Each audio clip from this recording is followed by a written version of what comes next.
Olá, boa noite a todos. Estamos aqui novamente com mais um evento da Adnotare. A Adnotare, que todas as quintas-feiras, às 19 horas, recebe nossos convidados. E esse evento está sendo transmitido também pelo canal do YouTube. Temos o site www.adnotare.org.br. E esta noite nós temos aqui conosco uma convidada muito especial, a doutora Vanessa Fernandes.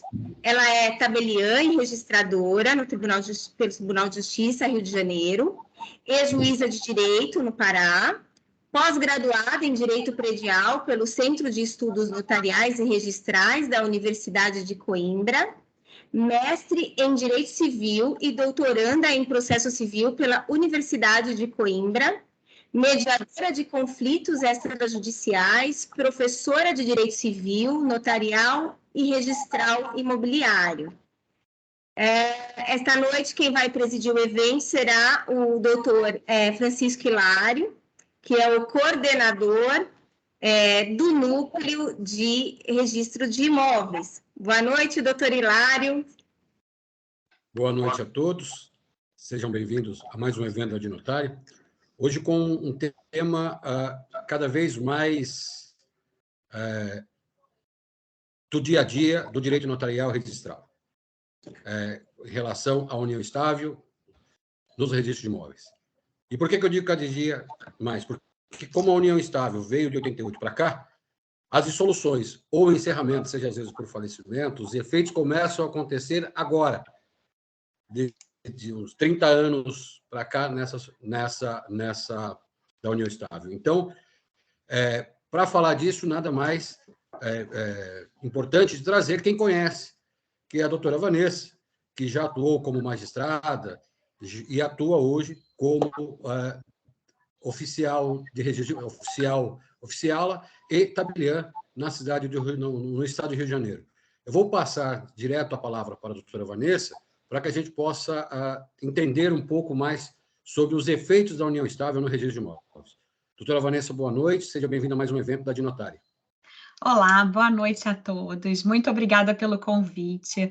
A doutora Liz, doutora Andréia, doutor Hilário, o Marcos Kikunaga também. Muito obrigada. É um prazer imenso poder estar aqui com vocês compartilhando conhecimento. Eu acho que a ideia aqui é transmitir o conhecimento de forma muito natural, de forma muito tranquila, trazendo para vocês um pouco das minhas impressões e incitando a reflexão. Eu gostaria de falar para vocês que, apesar de eu ser professora de direito notarial e de direito registral, de ser fã da atividade, eu inevitavelmente trago no meu olhar, na minha trajetória, a percepção dos institutos daquilo que aconteceu, que deu de errado, porque no judiciário a gente sempre olha para aquilo que deu errado, para aquilo que deu problema, que as partes não conseguiram resolver, isso vai cair no judiciário para resolver. Então, eu costumo dizer que o notário, o tabelião, o registrador, eles olham para frente, querendo prevenir litígios, querendo trazer segurança jurídica para as partes. E o juiz olha para trás, para aquilo que já aconteceu e que já deu errado. Então, quando a gente vai analisar aqui, eu vou passar a compartilhar a tela com vocês, vocês vão perceber que eu trouxe muito material. E eu vou, até para tornar esse momento mais amistoso e menos cansativo, eu vou trazer para vocês de uma forma mais simples, mas o material vai ficar disponível para quem quiser estudar melhor e pegar algum tipo de detalhe. Então, a posição do nosso discurso hoje é a posição do notário e do registrador.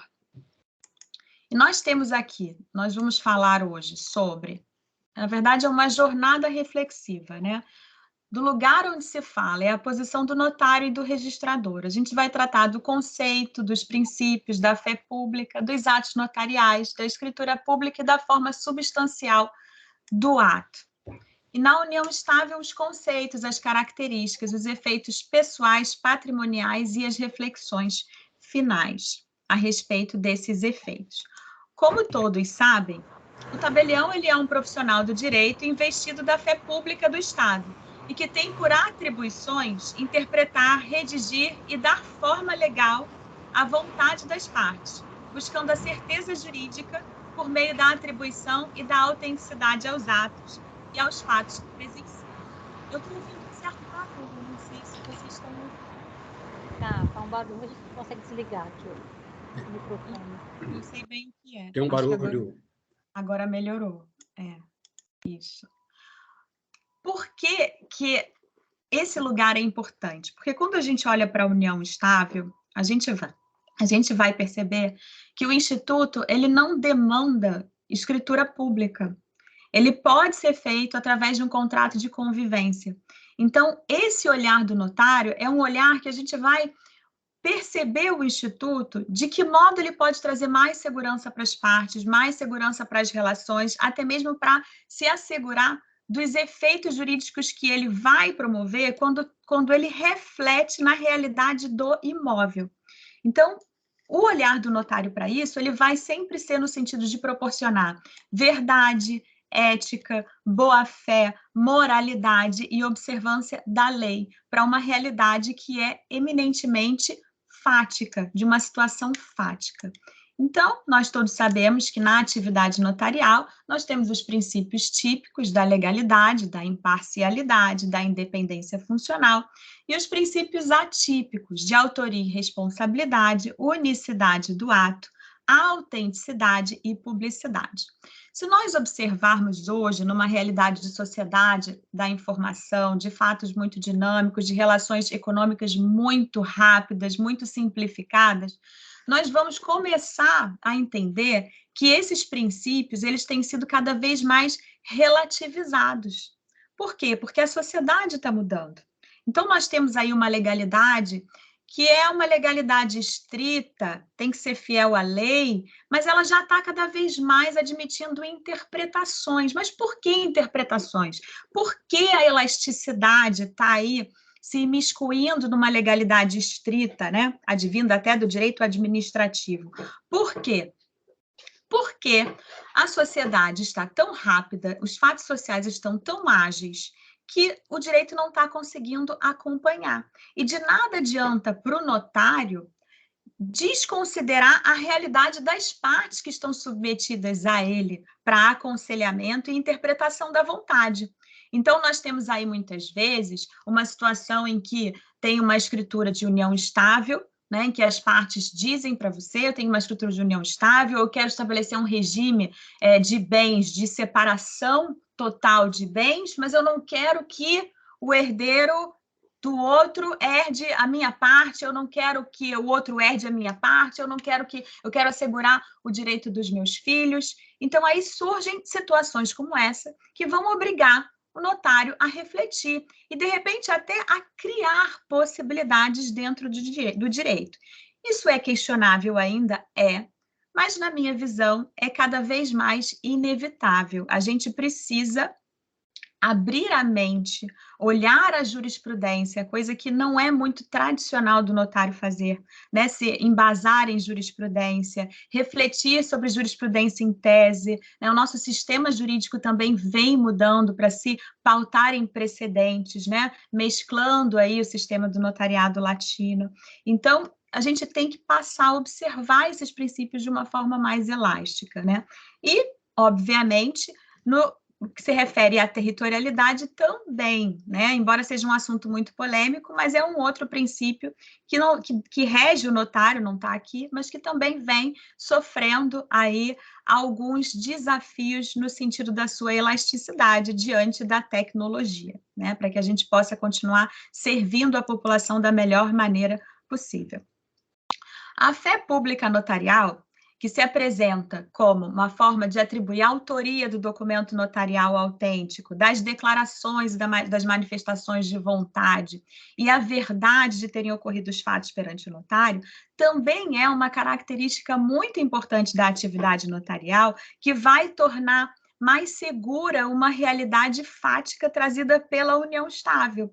Porque nós vamos ver mais à frente, a união estável ela é uma situação de fato, mas que ela produz muitos efeitos jurídicos para a realidade do casal e para a realidade da família.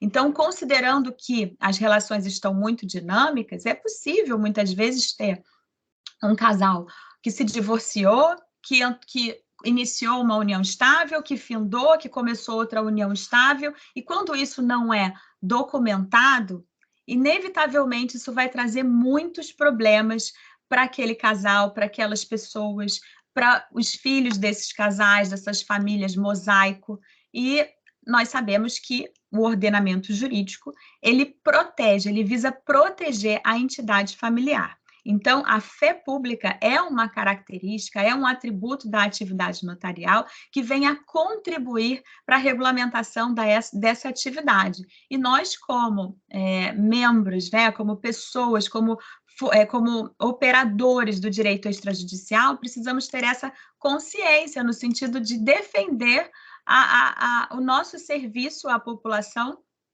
nesse sentido de levar o valor da fé pública, da segurança jurídica a essas relações, né? Como uma característica de confiança que se deve ter a respeito dos documentos emanados das autoridades públicas, dos serventuários. A fé pública, ela apresenta uma presunção legal de autenticidade, dada aos fatos praticados pelas pessoas que exercem cargo ou ofício público. Ela se funda nessa presunção, que não pode ser elidida, desde que não se prove com fatos concludentes e irrefutáveis não ser verdade aquela que, por sua fé, atesta o documento.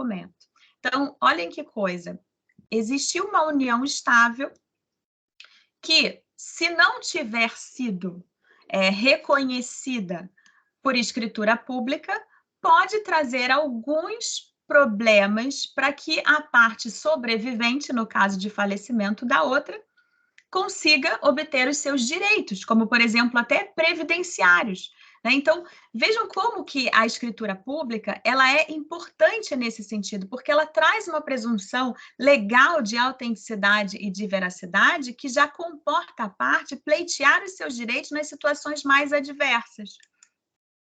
Nós temos aí, entre os atos praticados pelos tabeliães, no nosso artigo 7º da Lei 8.935, lavrar escrituras e procurações, testamentos, atas notariais, reconhecimento de firmas e autenticação de cópias. O nosso instrumento público notarial é aquele elaborado pelo notário, investido da função e de acordo com a lei, preenchidos os requisitos legais, né? Sempre sujeitos ao artigo 104 do Código Civil, de objeto lícito, agentes capazes e forma prescrita em lei. No caso da escritura pública, né, prevista no artigo 215, como nós falamos, ela não é da substância do ato para a união estável. A união estável, ela é uma situação de fato. O artigo 1723 diz: é reconhecida como entidade familiar a união estável entre o homem e a mulher, configurada na convivência pública, contínua e duradoura, e estabelecida com o objetivo de constituição de família. Ou seja, é uma situação de fato reconhecida como entidade familiar na Constituição da República de 88. Mas não tem como elemento essencial da sua forma a escritura pública. Como características, o próprio texto legal já nos traz. É uma entidade familiar entre homem e mulher, configurada numa convivência pública, contínua, duradoura, com o objetivo de constituir família. Para a doutrina, é uma entidade familiar que repete a íntegra do artigo. É o conceito de Álvaro Vilaça Azevedo.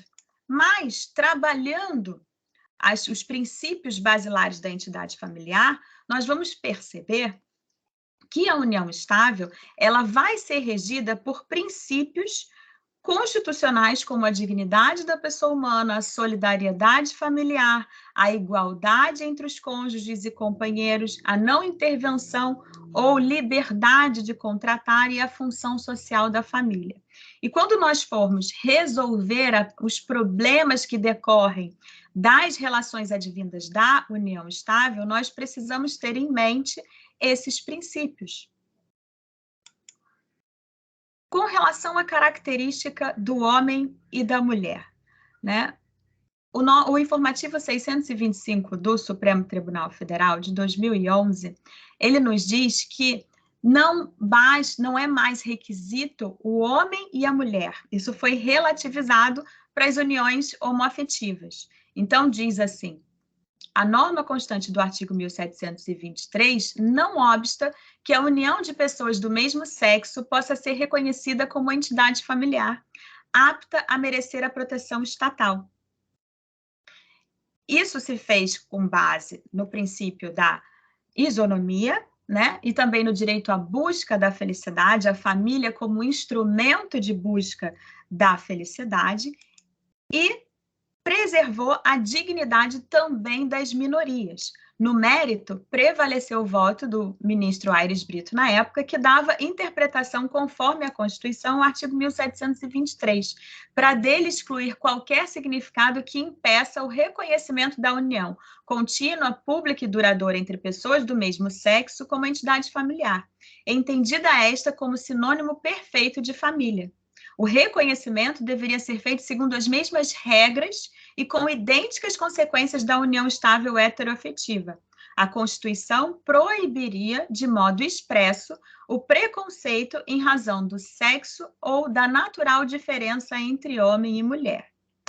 Nessa perspectiva, haver um direito constitucional líquido e certo à isonomia entre homem e mulher, de não sofrer discriminação pelo fato em si, da contraposta conformação anátomo-fisiológica, de fazer ou deixar de fazer uso da respectiva sexualidade e nas situações do uso emparcerado da sexualidade, com pessoas adultas do mesmo sexo. Então, houve aí uma interpretação conforme para, como nós dissemos anteriormente, perfectibilizar a norma posta, a norma positiva, a norma regra, aos princípios constitucionais, que nós vimos aqui, da dignidade da pessoa humana, da igualdade entre os companheiros, da não intervenção à liberdade, da função social da família, seja ela hétero ou seja ela homoafetiva.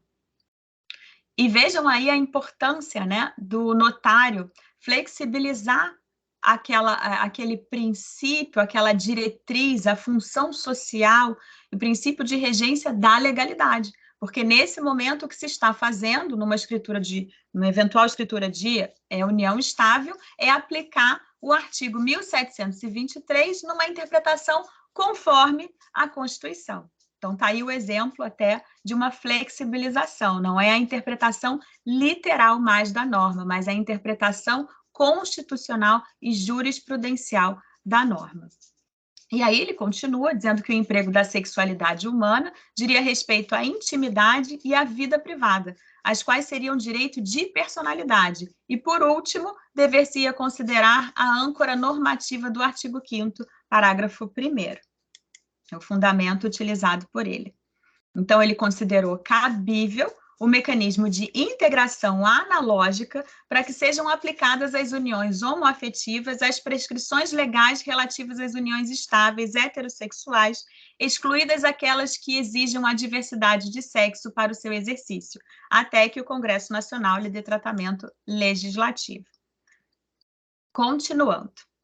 Como características, nós temos as cláusulas abertas, que são as passíveis de mera declaração, e as analisadas no caso concreto, que é a convivência pública, que é a notória, conhecida, sem necessidade de escritura pública, como o próprio termo que nós usamos é o reconhecimento da união estável, a escritura, o contrato de convivência reconhecem uma realidade existente, uma situação de fato, contínua, sem interrupções, sem términos e retornos, e duradoura. Entretanto, não tem prazo mínimo e também não exige coabitação. Nós temos aí na jurisprudência em tese número 50, né? E a consolidação do entendimento do enunciado 382 do Supremo sobre concubinato, dispensando aí o elemento da mora uxório, que é a coabitação. Então, nós temos aí analisado caso a caso e flexibilizado cada vez mais, porque as famílias, elas têm assumido configurações das mais diversas possíveis. Então, tem casais que vivem muito bem, cada um na sua casa. Tem casais que já externam um objetivo de constituição de família com muito pouco tempo de união. e podem nunca coabitar. Então, o que o direito, o que o ordenamento jurídico tem feito é flexibilizar os elementos para preservar a vontade, o objetivo final e a proteção jurídico-constitucional, que é da entidade familiar como célula máter da sociedade e continua sendo, ainda que com configurações diversas. E aí nós temos a diferença entre a união estável e o namoro qualificado, né? Que é o noivado, é o namoro de longa data, é aquele rolo, né? Nós temos aí, como característica da união estável, a família existente. E do namoro qualificado, o desejo de constituição de uma família futura. Nós temos aí a situação do estado de companheiro e a reputação no tratamento. Eu sou socialmente conhecida como esposa de fulano, como companheira de fulano. Ninguém sabe, na verdade, se eu sou casada ou se eu não sou. Sabe que eu sou parceira de vida e que eu tenho ali uma convivência pública contínua e duradoura. O STJ já se manifestou no sentido de que, no namoro qualificado, o propósito de constituir família não é mera proclamação para o futuro, mas presente com o compartilhamento de vidas. E aí se tem o imbróglio. Nós temos aí também, dependendo do caso concreto, um liame cada vez mais tênue entre o namoro qualificado e a união estável. E essa é uma realidade que, muitas vezes, vai ser evitada, essas discussões vão ser evitadas, se nós tivermos aí a intervenção de um notário na lavratura da escritura pública, porque naquele momento, através da fé pública, ele já vai atestar, né, aquela união estável e o preenchimento dos requisitos legais pautado na declaração das partes. A diferença de união estável para concubinato, nós temos aí a união estável como uma espécie de entidade familiar, o concubinato é sociedade de fato. A união estável ela é constituída por pessoas solteiras, viúvas, divorciadas ou separadas, de fato, extra ou judicialmente.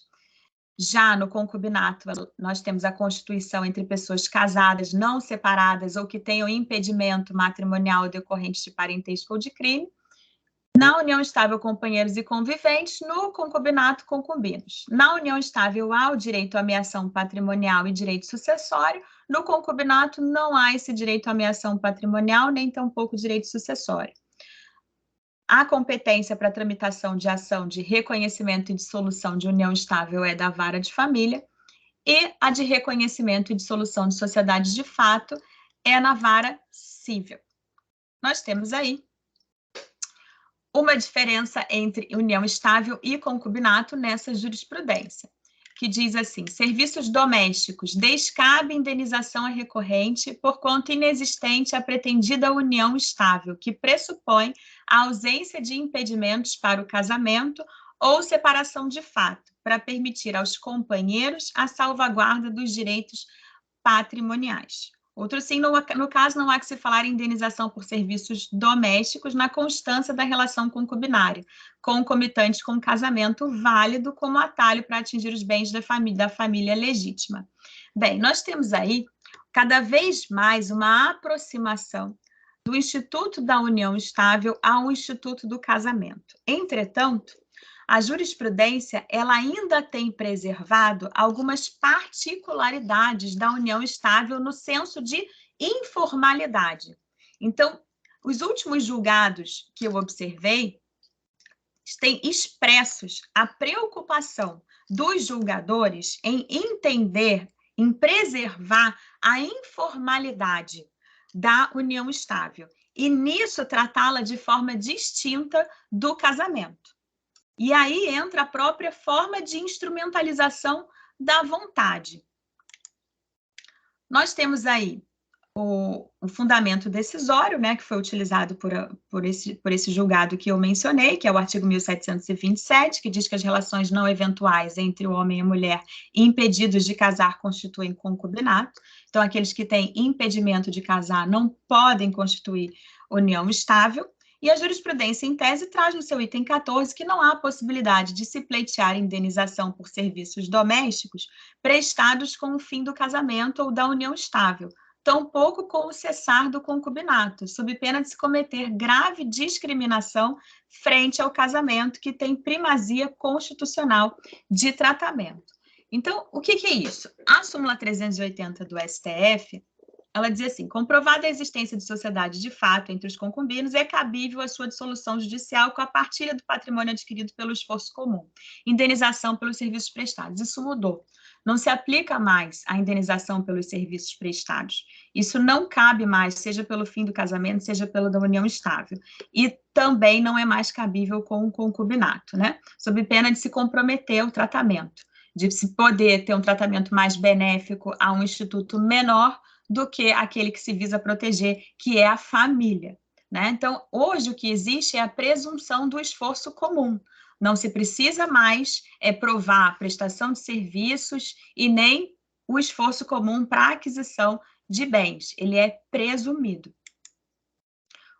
Os efeitos pessoais dessa união. Nós temos no artigo 1724 que as relações pessoais entre os companheiros obedecerão aos deveres de lealdade, respeito, assistência, guarda, sustento e educação dos filhos. Aqui é mais um ponto de relativização entre a união estável e o casamento, porque nós temos aqui o atributo da lealdade, que para alguns, e é o entendimento que tem prevalecido, ele é mais genérico do que a fidelidade. Por quê? Porque exatamente por ser um instituto fundado numa situação de fato passível de regulação através do princípio da autonomia, da vontade e da liberdade individual, é possível que as partes renunciem e contratem cláusulas específicas para o seu próprio relacionamento.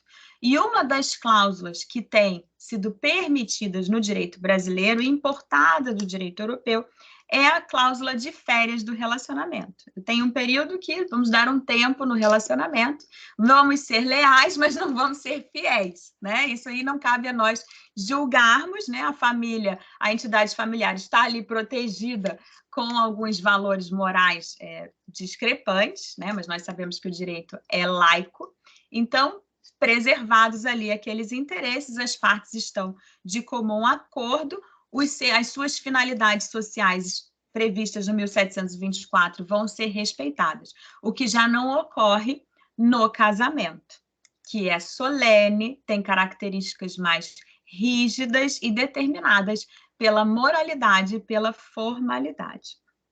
Entrando nos efeitos patrimoniais, nós temos como artigo de regência o artigo 1725, que nos traz que na união estável, salvo o contrato escrito entre os companheiros, aplica-se às relações patrimoniais, no que couber o regime da comunhão parcial de bens. Parece simples, mas não é. E é isso que torna o direito uma teoria da argumentação belíssima.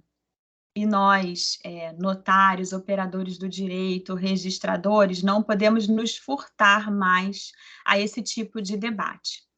Eu diria que grande parte dos debates acerca dos efeitos patrimoniais da união estável, nos seus mais diversos casos concretos, tem como cerne a norma contida nesse dispositivo. Porque numa leitura menos atenta, nós tenderíamos a interpretar que eu posso escolher o regime. E enquanto eu não escolher, não vigora regime nenhum. Não, não é. O regime ele já está escolhido.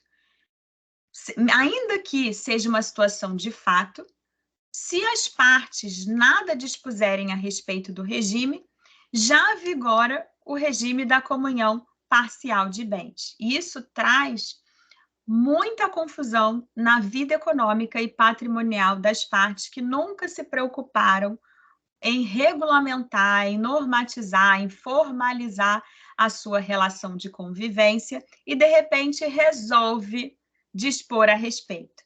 Porque as partes tendem a entender que não, nós não fizemos contrato nenhum, não assinamos nada, então a gente vai escolher o regime aí agora. Não é bem assim.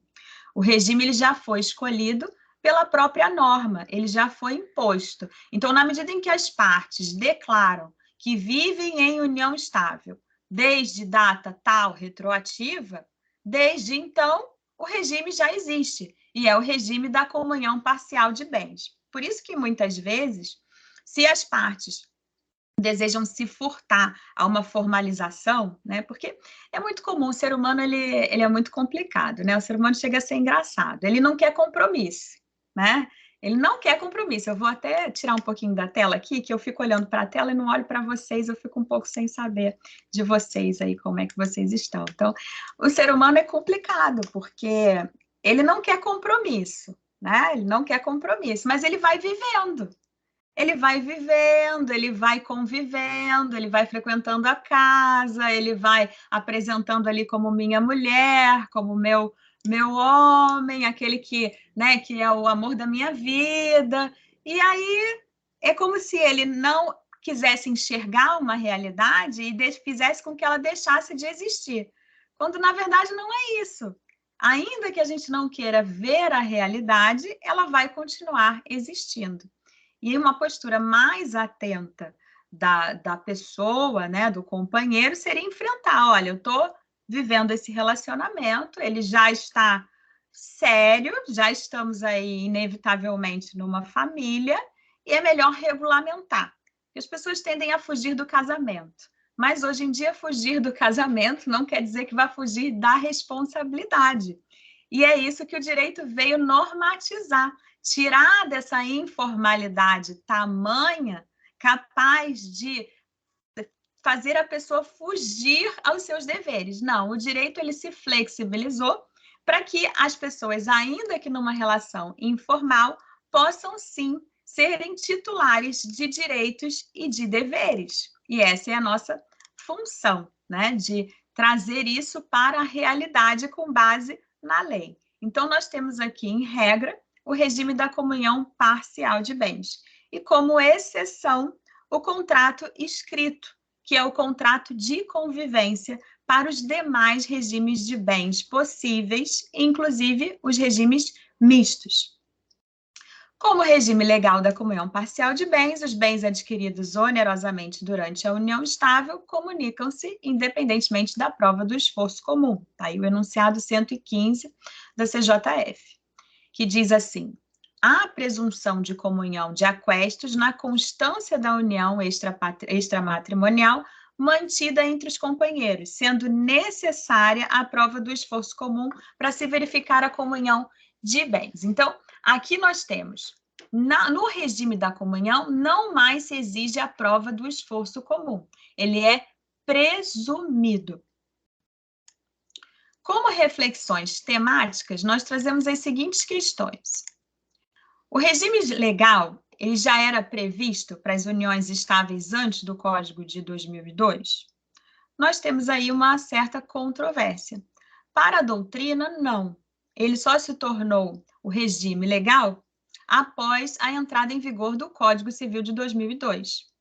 Já para o STJ, sim, desde a vigência do artigo 5º da Lei 9278 de 96, que diz que os bens móveis e imóveis adquiridos por um ou por ambos os conviventes na constância da união estável e a título oneroso são considerados fruto do trabalho e da colaboração comum, passando a pertencer a ambos em condomínio e em partes iguais, salvo estipulação contrária em contrato escrito.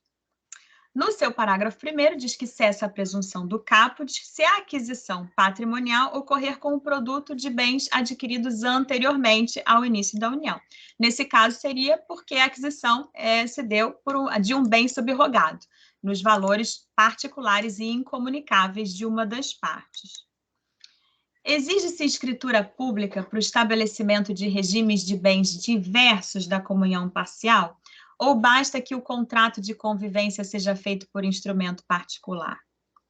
A ministra Nancy Andrighi, nesse RESP 1459597, ela entendeu que, em que pese a válida preocupação de se acautelar via escritura pública tanto a própria manifestação de vontade dos conviventes quanto possíveis interesses de terceiros, é certo que o julgador não pode criar condições onde a lei estabeleceu o singelo rito do contrato escrito.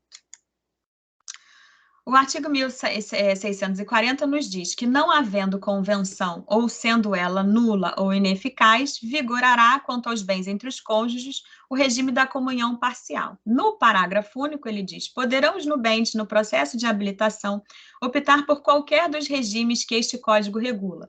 Quanto à forma, reduzir-se-á a termo a opção pela comunhão parcial, fazendo-se o pacto antinupcial por escritura pública nas demais escolhas.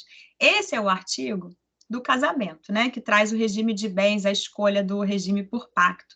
E ele é expresso quando exige a escritura pública como da forma do ato.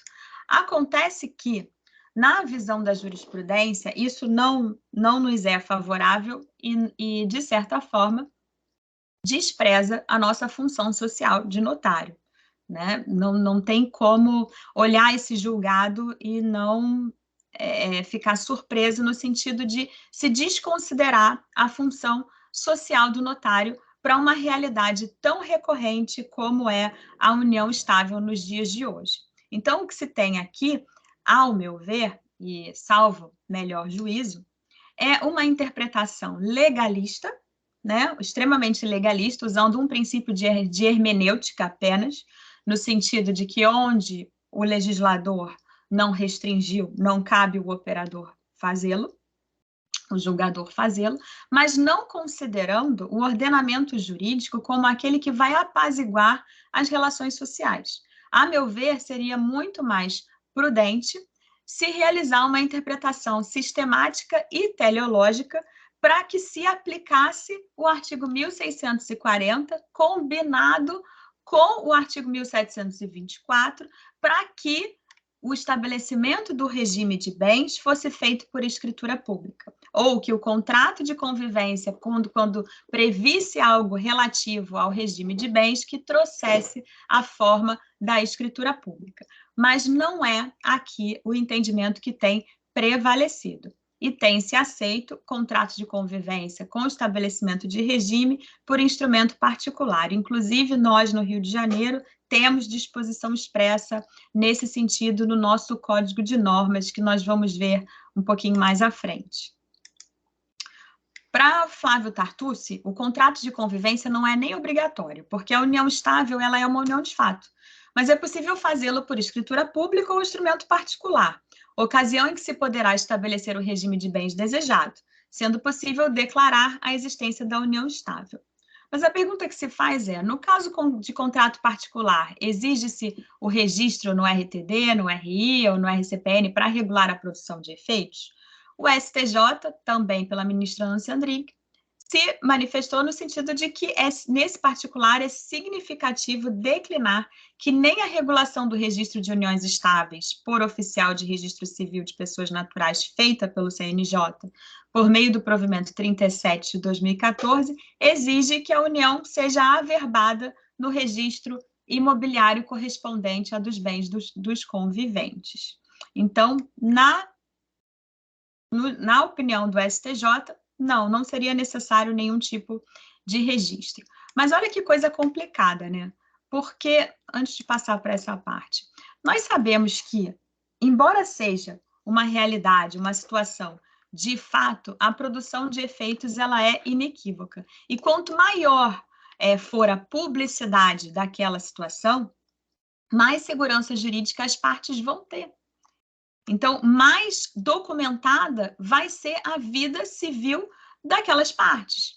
Então, eu vejo, particularmente, uma certa subutilização dos institutos jurídicos extrajudiciais que nós temos hoje para regular a matéria.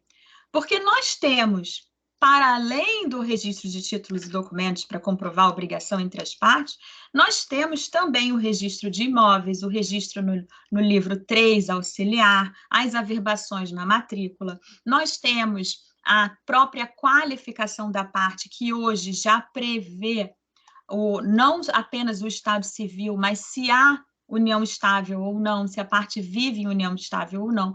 Nós temos o livro E do Registro Civil de Pessoas Naturais, em que se pode facultativamente registrar a escritura de união estável e averbar a sua extinção. Então, nós temos hoje, no sistema, no microsistema do extrajudicial, uma série de institutos e de mecanismos, tanto na parte do direito notarial quanto na parte do direito registral, para salvaguardar os interesses patrimoniais dos companheiros. Só que a jurisprudência não vem preservando isso. Então, ao meu ver, isso é algo que eu carrego assim da minha história. Eu não acho que o judiciário esteja ainda sabendo manejar para utilizar todo o potencial do extrajudicial. Isso é algo que nós estamos construindo e que precisamos perseverar. Porque, como juíza de direito, eu não tinha tanta preocupação com o extrajudicial. A cultura do Brasil ainda é uma cultura de litigância, ainda é uma cultura de fazer de qualquer jeito e depois ver no que dá. E se não der certo, judicializa, porque, em tese, todos ganham. Mas isso está mudando. Essa cultura do ganha e perde, essa cultura do vamos ver no que dá, a cultura da briga, isso tem perdido força. Ainda é muito lento, né? Tanto é que a mediação nos cartórios ainda é algo bastante frágil, ainda é bastante incipiente, mas nós estamos, a meu ver, caminhando para uma realidade mais consciente, mais responsável e que prima mais pela composição, né, dos interesses. E o novo Código de Processo Civil, que não é tão novo assim, já corrobora esse entendimento na medida em que positiva, né, de uma forma mais veemente, o princípio da conciliação e os próprios negócios jurídicos processuais, que nada mais são do que possibilidades de conciliação a respeito das ferramentas instrumentais do processo civil, né?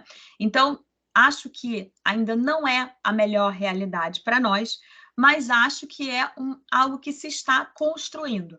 Na medida em que mais pessoas se interessam pelo extrajudicial, na medida em que advogados aprendem mais sobre o extrajudicial e veem que para o extrajudicial, a justiça que tarda, ela falha.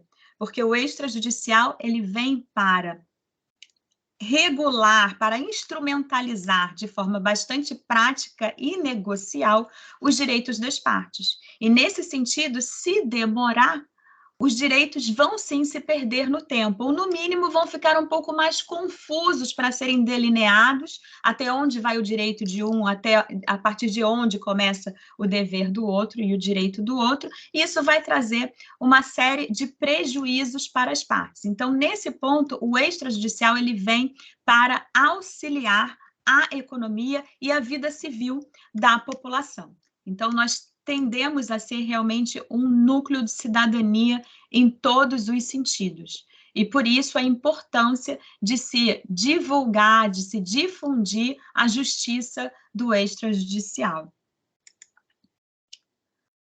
Deixa eu ver se eu pulei aqui alguma coisa. Isso aqui eu já falei. Tá.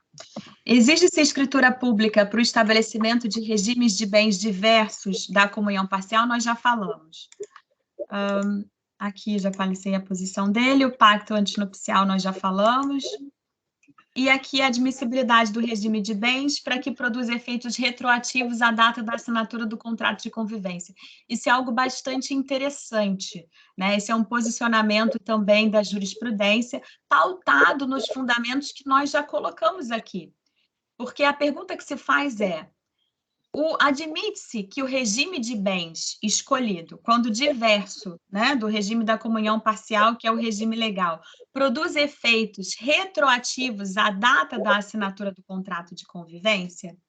O entendimento é que não, exatamente porque na união estável, por ser uma situação de fato, quando as partes nada fazem, nada contratam, já vigora o regime da comunhão parcial de bens, e não se admite alteração do regime na via extrajudicial, ao menos por enquanto, no intuito de se preservar os interesses de terceiros, né, eventualmente interessados que sofreriam os efeitos dessa alteração de regime.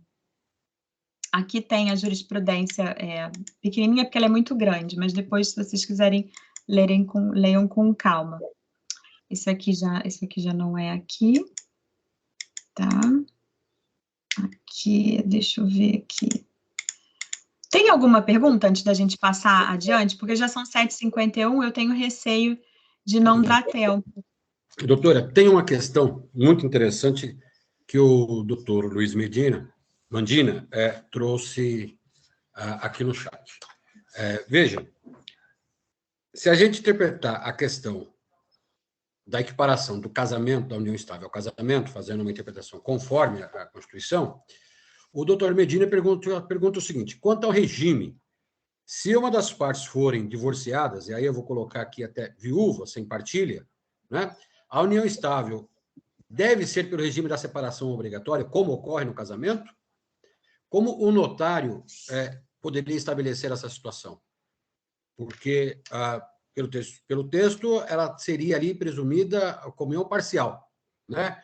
Mas, ao se fazer uma escritura, e as partes querem fazer uma escritura, o notário deve fazer pelo regime da separação obrigatória, uma vez que há partilhas a serem realizadas de um dos companheiros? É interessantíssima pergunta, porque tem que se observar a finalidade da lei, né? Se, por um lado, nós temos a equiparação da união estável ao casamento, né, preservadas as suas particularidades, nós temos exatamente como particularidade a informalidade, né? Porque é uma relação informal, que ela vai nascendo sem que as partes regulamentem. Se nós temos ali as causas que são suspensivas, né, ou impeditivas do casamento, no caso, que impedem a união estável, há também uma preocupação do legislador, ou pelo menos deveria haver, de preservar os direitos daquele companheiro que não poderia casar com o regime de comunhão parcial ou nem mesmo com o regime de comunhão universal. Então, seria um dever de segurança, não pela norma exposta expressamente, porque ela não diz, mas pela finalidade social do notário, no sentido de prevenir litígios. Então, se a norma ela equiparou e proibiu, em certo aspecto, o regime, cumpriria ao tabelião, no sentido da interpretação da vontade das partes e da adequação à lei, deixar de interpretar com base na legalidade estrita para interpretar com base na finalidade do ordenamento jurídico e na preservação dos interesses daquela entidade familiar. Perfeito, perfeito. Eu acho que alguém levantou a mão, doutora. A senhora quer continuar? Quer que eu abrimos para mais uma pergunta? Deixa eu ver aqui. Esse aqui foi a pergunta do contrato de convivência, união estável e concubinato. Eu acho que a gente já falou sobre isso. Eu acho que tem mais uma só pergunta interessante para a gente colocar aqui, que tem um pouco a ver com a questão, mas mais relacionado à parte da idade, né? Que a jurisprudência em tese no número 50 já prevê no seu item 6 que na união estável de pessoa maior de 70 anos impõe-se o regime da separação obrigatória, sendo possível a partilha de bens adquiridos na constância da relação, desde que comprovado o esforço comum. E aí nós temos os precedentes jurisprudenciais, né, na visão do IBDFAN, que consideram válida e plena a aplicabilidade do enunciado 377 do STF, consistente na regra segundo a qual o regime de separação legal de bens comunicam-se os adquiridos na constância do casamento. Mas tem-se admitido também a posição de cláusula, né, estabelecendo que não será aplicado o enunciado 377, no sentido de não comunicação dos aquestes. Então, está aí também uma construção, né, que tem se admitido, não tanto com base na lei interpretada na sua literalidade, mas no entendimento jurisprudencial e na finalidade do ordenamento jurídico, que é dentro da preservação de uma certa informalidade, dar às partes o direito de normatizarem os seus próprios interesses, né? Cabendo aí ao notário, em alguns casos, fazer a compatibilização dos institutos onde a jurisprudência ainda não se manifestou expressamente. Mas, é claro, o direito não é uma ciência exata, então até os tribunais superiores mudam de entendimento, né? Então, o importante é ter o fundamento e defender o fundamento até no próprio ato notarial. Posso responder a outras perguntas, a gente depois avança para outro tema. Muito interessante a colocação da doutora, viu? Isso faz com que a doutora diz que os advogados devem conhecer mais o extra, mas eu digo que nós do extra, eu me coloco também nessa linha, precisamos conhecer mais as jurisprudências. Atuando como advogado, quando eu atuava como advogado, era muito difícil, às vezes, encontrar situações em que o tabelião procurasse, dentro da jurisprudência, situações para fazer o caso. Então, nós, notários, precisamos mudar um pouco e sair daquele formulário que a pessoa vem e coloca as datas. As pessoas precisam sentar e explicar o caso e a gente fazer uma redação da vida das pessoas numa escritura.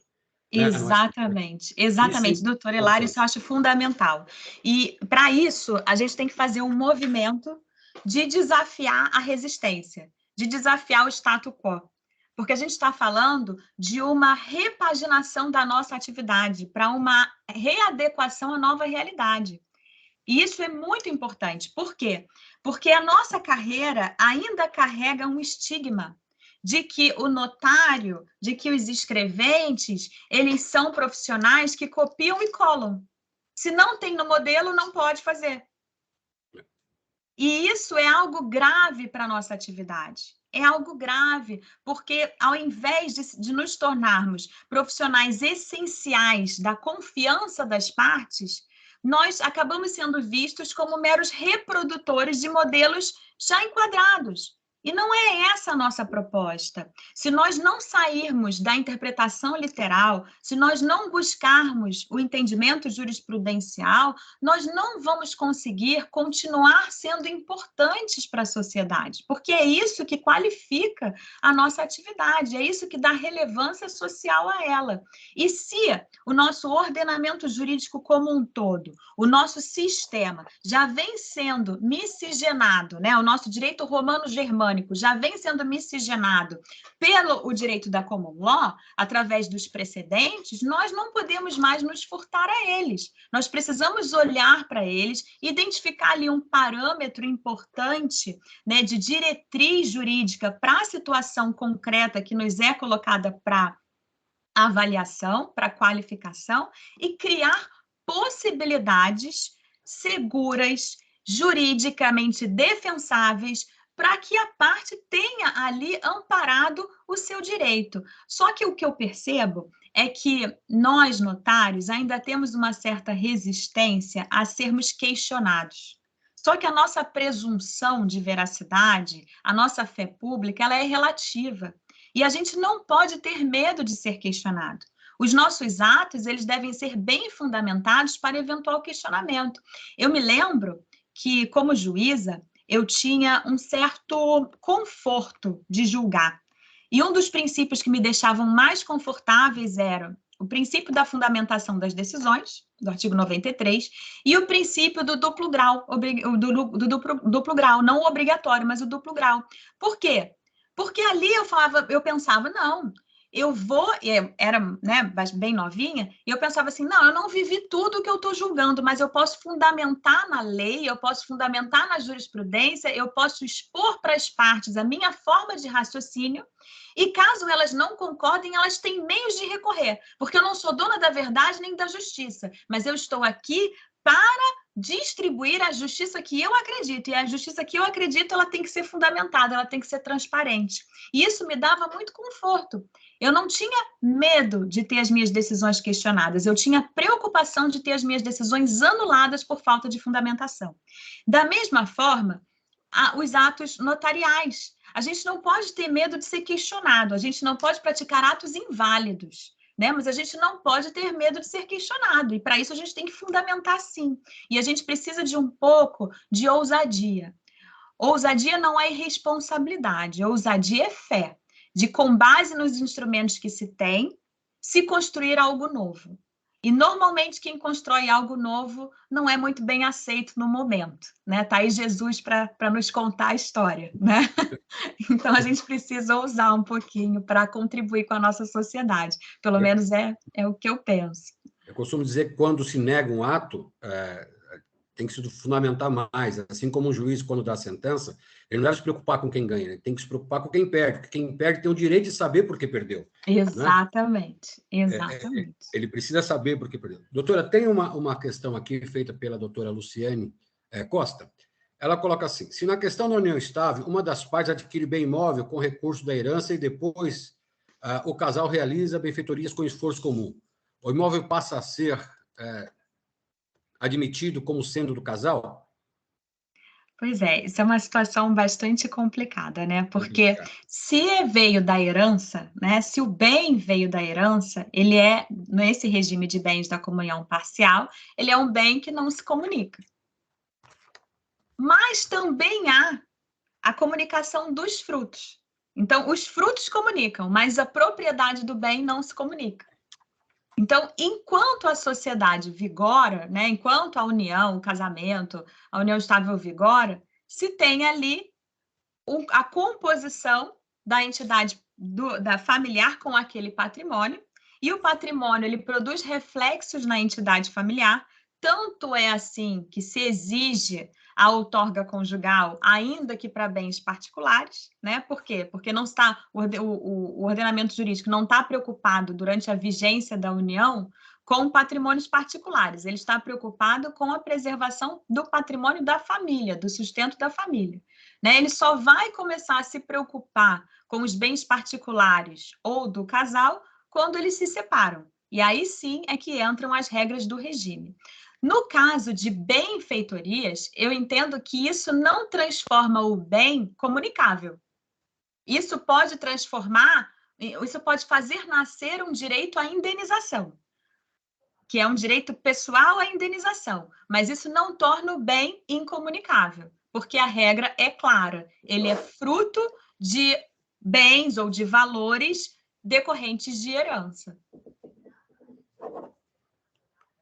Doutora Vanessa, eu sei que a doutora tem um compromisso agora.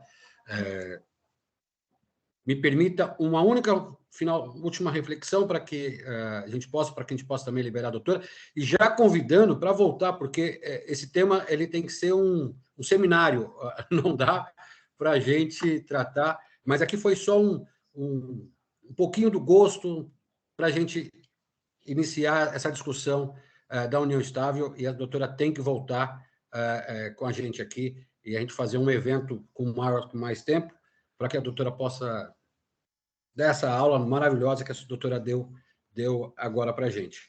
Deixa eu, só para finalizar, para liberar a doutora, porque eu sei que a doutora tem um compromisso. A quarta turma do STF entendeu que escritura, o regime... Vamos dizer, o pessoal vai lá no cartório e fala: eu vivo aqui de união estável desde 2000 e o nosso regime hoje, da separação total de bens. E aí tem estendido que eu não posso retroagir esse regime da separação total ao início da união, quando as partes estabeleceram. O que a doutora tem? Qual a sua opinião sobre esse posicionamento? Que muitos discordam, outros concordam. Porque quem alega quem concorda, diz que não pode prejudicar terceiros. Mas todos os regimes, o terceiro comprovado, ele também está sempre garantido, não é? O que a doutora acha sobre esse tema? Eu tenho até aqui, eu acho que a última matéria que eu coloco aqui, eu vou aproveitar só o fundamento. Não, peraí, vou pegar aqui o fundamento. Deixa eu ver aqui. Aqui. Tangencia sobre o que o doutor falou. Nesse caso, foi ao longo da união estável, o casal adquiriu vários imóveis, mas o que eu quero pegar aqui para responder a sua pergunta são os fundamentos, o tema central aqui. Quando a gente analisa essa temática, né, de uma situação de fato que nasceu, não foi regulamentada, e num determinado momento as partes desejam estabelecer um regime de separação de bens com data anterior, com data para produção de efeitos retroativos à data da assinatura, né, o que nós temos aí, além da análise daquela questão que nós vimos lá no início a respeito da imposição legal do regime da comunhão parcial quando a convivência ela não é contratualizada nos seus termos escritos, né? Nós temos também outras áreas, outros pilares do nosso ordenamento que devem ser considerados. Nós temos que considerar o binômio, né? Ou o duelo do direito estático com o direito dinâmico. Quando a gente leva a análise da união estável para as suas irradiações patrimoniais, a gente precisa considerar alguns aspectos. Esses reflexos patrimoniais, imobiliários, eles estão protegendo direitos dos companheiros ou eles estão protegendo direitos de terceiros? Na visão mais moderna da proteção do direito de terceiro, nós temos aí a fé pública registral e a concentração das matrículas. Não vou nem tocar na MP 1085, vou pegar a visão tradicional, para não polemizar. Então, vamos trabalhar com raciocínio tradicional. O terceiro, ele é garantido como de boa-fé se ele age de acordo com o que está na matrícula. Ele consultou a matrícula do imóvel e ele pautou o seu negócio jurídico com base nas informações nela constantes, ele é um terceiro de boa-fé. A união estável com a sua informalidade, ela muitas vezes produz efeitos que estão escondidos do terceiro de boa-fé. Eles estão escondidos. Então, o que se deve observar, a meu ver, no caso concreto, é sobre os bens que estão envolvidos ali. Esse casal, ele chegou a adquirir bens? De que forma esses bens estão escriturados? E aí, eu particularmente defendo que o notário, ele não pode ser, ao contrário do juiz, uma pessoa passiva. O notário ele não é passivo, o notário ele tem que ser ativo, porque ele está olhando para frente. Quem quer prevenir tem que ser proativo. O juiz é passivo. Se não me provocar, eu sou inerte. Se não me contar, eu finjo que eu não sei. Né? Porque todo mundo conta as suas verdades para o juiz, e o juiz vai filtrando para ver o que ele acredita e o que ele não acredita, mas a verdade verdadeira é que a verdade ele não vai saber, né? Então, o juiz, ele tem isso, né? Já o notário, não. O notário, ele olha para frente, ele tem que ser proativo, ele tem que se antecipar. Então, casal, senta aqui comigo para conversar. Vocês compraram bens? Ah, compraram? Deixa eu ver aqui essas matrículas, deixa eu ver as certidões desses bens, de que forma eles estão declarados? Porque se ele não agir dessa forma, ele não vai saber se ele vai prejudicar ou proteger os interesses de terceiros de acordo com aquilo que o ordenamento jurídico traz de ferramentas para a preservação dos interesses das partes envolvidas e dos terceiros, conforme o direito é estático, conforme o direito é dinâmico. Então, o notário ele tem que ter essa visão, que é uma visão registral. Doutor Hilário, é eminentemente registrar essa visão, mas o notário ele precisa ir além, porque o ato dele vai produzir efeitos registrais. Vai produzir efeitos registrais. No nosso sistema, é notas e registro para produzir efeitos. Não é só notas e não é só registro, é notas e registro. É um sistema bifásico. Então, não tem como o notário cumprir a sua função social de prevenção e de segurança sem olhar para frente. E no sistema brasileiro, olhar para frente é enxergar como é que o registrador vai proceder ou já tenha procedido naquela realidade, para que possa o notário vislumbrar os efeitos patrimoniais que aquela escritura vai produzir. Perfeito, doutora, perfeito. Concordo contigo. Excelente palestra. Doutora, tendo em vista, a vontade é de ficar aqui horas, mas eu sei que a doutora tem um outro compromisso. Eu gostaria que a doutora desse aí as considerações finais e convida-la de novo para participar aqui, que foi muito bom. Que bom, eu fico muito feliz, eu fico muito satisfeita de estar aqui, de trocar conhecimento. Eu sinto até falta, eu gostei muito dessa experiência, de poder estar aqui conversando sobre os institutos, sobre a prática, de uma forma gostosa, né, de uma forma bastante agradável, sem qualquer pudor, sem qualquer formalidade. Para mim é muito bom, porque o direito ele tem que ser próximo. E uma coisa que eu sempre me preocupei quando vim do judicial era aproveitar ao máximo a possibilidade de consenso. como juíza, eu vi como é difícil lidar com as partes que já estão no limite do estresse. E o limite do estresse emocional faz com que as pessoas abram mão do direito mais fundamental, a meu ver, que é o direito de autodeterminar-se. As pessoas que chegam no judiciário, elas já chegam tão tensas que elas já renunciaram ao direito de autodeterminação, que é o direito de determinar a sua própria vida. E estão ali para o juiz, querendo que ele faça a vontade delas, mas entregando nas mãos de uma pessoa que ele não conhece, que ele não sabe a história de vida. Então, para mim, é o ápice do desespero que os jurisdicionados chegam ao judiciário. E quando eu passei para o extrajudicial, eu tive essa necessidade de falar assim, não, eu vou aproveitar ao máximo o consenso. E não há consenso sem educação.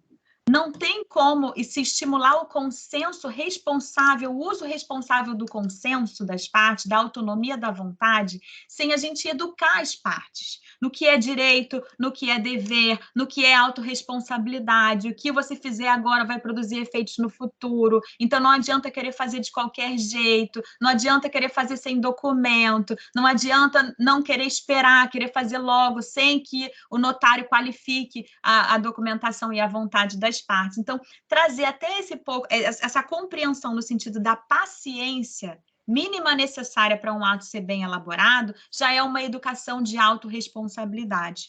Então, nesse sentido, eu procurei dar uma função social para a minha atividade, para as partes, para que elas realmente depositassem em mim a confiança delas, porque só assim a minha autoridade seria conquistada.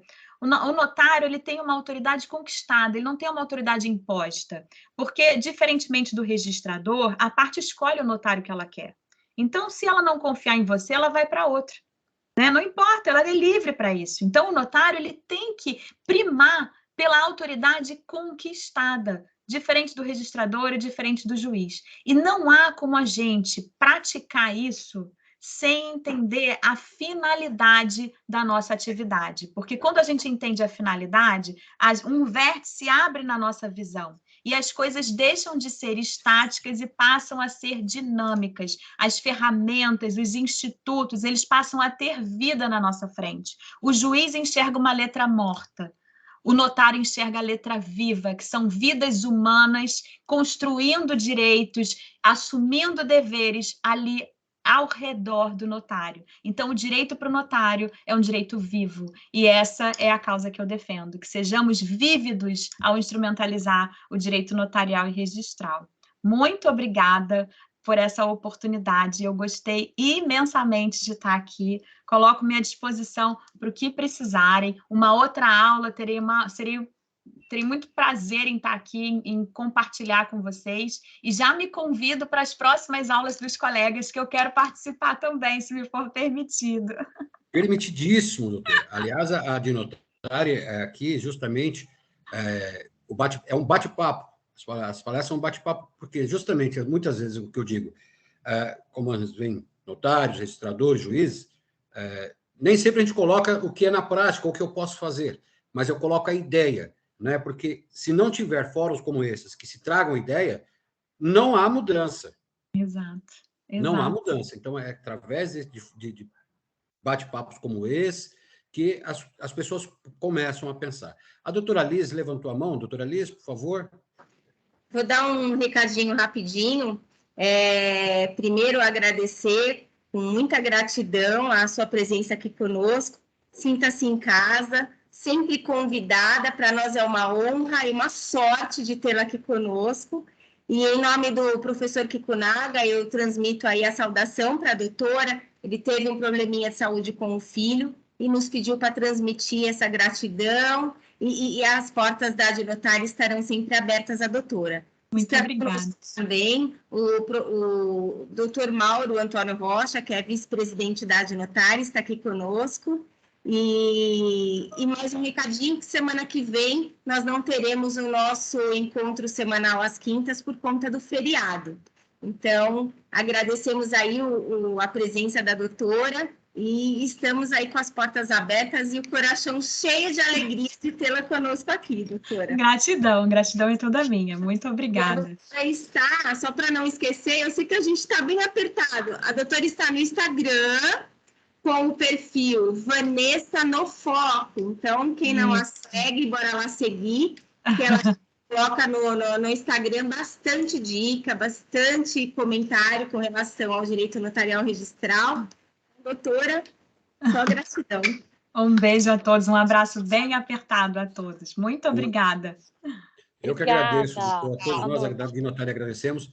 Um grande abraço e amanhã tem reunião da coordenação de registros de imóveis. Um abraço a todos. Coração batendo. Um bom descanso.